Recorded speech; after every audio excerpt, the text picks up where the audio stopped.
Hello, you're welcome to the Jackie Talks channel on YouTube. I really appreciate you. Thank you for coming. Thank you for joining. Thank you for sharing. And I hope you have subscribed. So if yes, thank you. And if you haven't, subscribe now. Subscribe. Yes, please do that. And also share. In fact, I'll say that you should click on the notification bell there, just so that you get notified when I put up another video. You don't need me to do a broadcast. You just know immediately, and you can come and watch and learn something.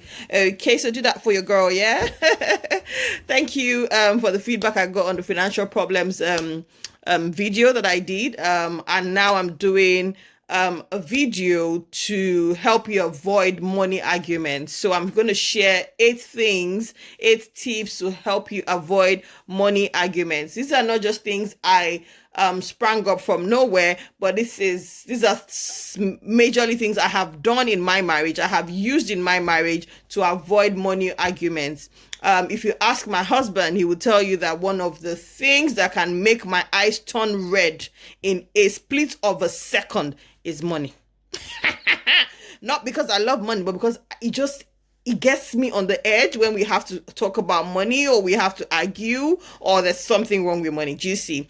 Over the years, I have learned how to make sure that this is not happening, and we have mastered it. And I think that I can score us at least an 85 or 90% on that. At least avoiding money arguments. We're good. We're happy. Kiss, kiss. Yes. So I want to share that with you. My number 1 tip will be, please be open about your finances. Yes. Bagong. Ta-da.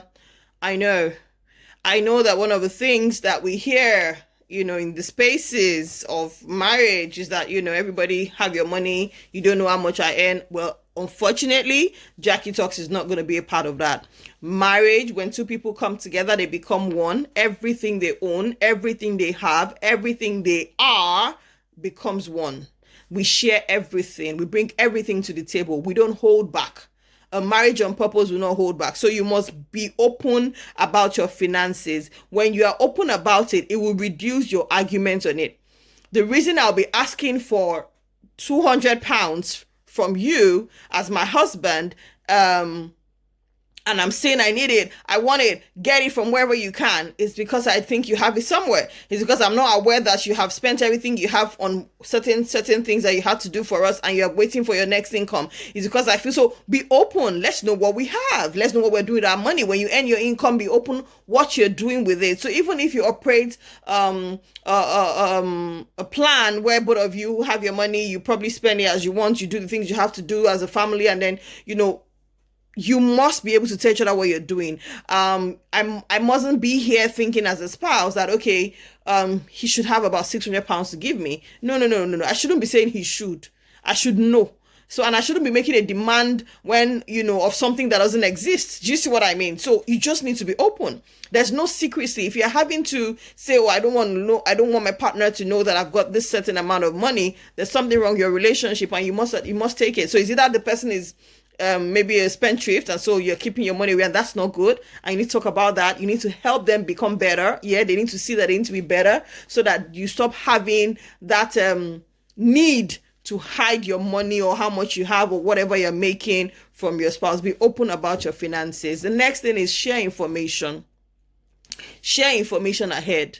Share information of the expenses that are ahead of you. We do that a lot. I begin to talk about the things I have to do with money next month, in 2 months, in December. Yes. The other day I was talking about what we have to do with money next year, ahead of our anniversary, and I was just, that's how it is. Share information. It helps us to begin to project, begin to plan. If you have maybe a great event, maybe a big event coming up that would need money from us, begin to talk about it.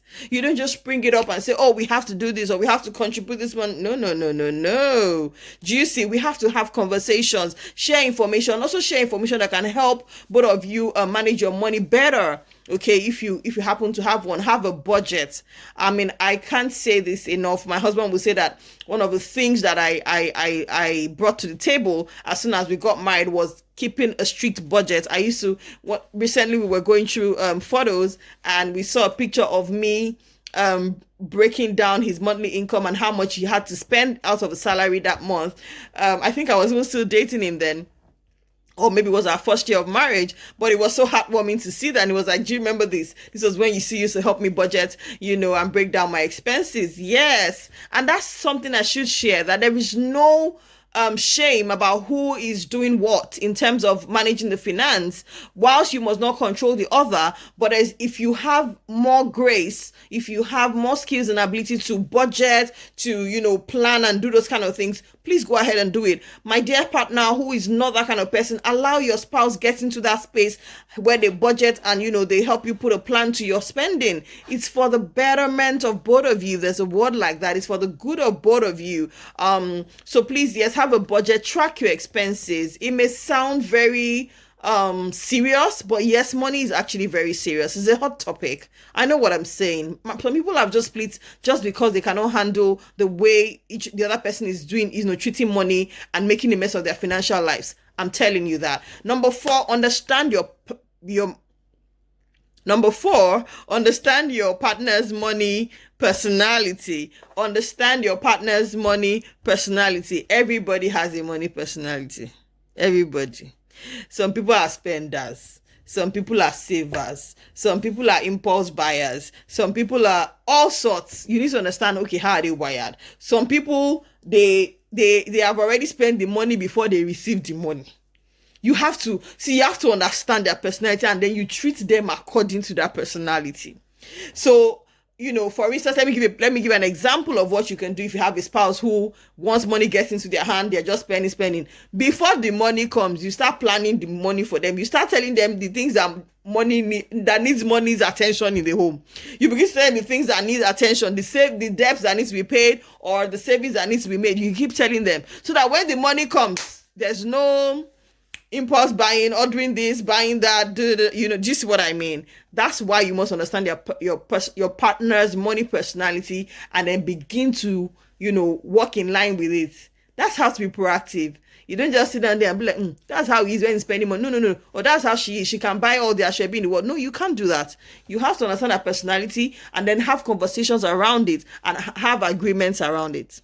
Okay? Great. Next point is have an emergency fund. It's so important.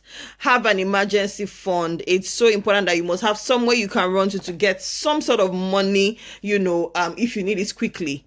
It's so important. I always hate to be cash trapped. I always like to have something somewhere I can go and take. I don't know what it is. Just have something, please.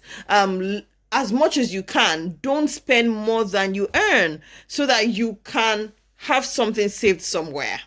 Avoid debt as much as possible. Avoid debt.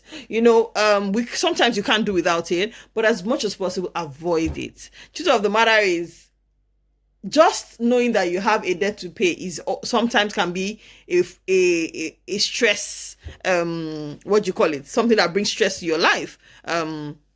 It's just what it is.